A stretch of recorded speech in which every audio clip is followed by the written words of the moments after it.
চলুন এক ঝলকে দেখে নেওয়া যাক গত 24 ঘন্টায় কি কি গুরুত্বপূর্ণ ঘটেছে।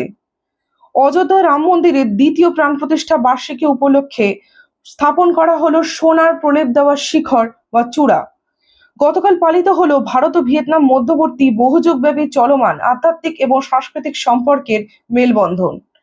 রাশিয়ার deputy chief of mission Roman Babushkin জানিয়েছেন, S-400 এয়ার ডিফেন্স সিস্টেমের আরো দুটি ইউনিট 2025 থেকে 26-এর মধ্যে দেশে পাঠানো হবে। নরওয়ে চেস 2025-এ ম্যাগনাস কার্লসেনকে পরাজিত করে রাউন্ড 6-এ প্রথমবারের জন্য বিজয়ী ভারতীয় দাবাড়ু ডি গুকেশ। সম্প্রতি উলানবাতার ওপেন 2025-এ তৃতীয় স্থান অধিকার করেছে ভারত। রেসলিং টিমের পুরুষ বিভাগের পাশাপাশি মহিলা বিভাগও অত্যন্ত ভালো ফলাফল করেছে। এই বিষয়ে গতকাল প্রধানমন্ত্রী নরেন্দ্র মোদী শুভেচ্ছা বার্তা জানিয়েছেন। এমন আপডেট আরও পেতে চ্যানেলটিকে দ্রুত সাবস্ক্রাইব করুন এবং ভিডিওটি ভালো লেগে থাকলে লাইক এবং শেয়ার করবেন।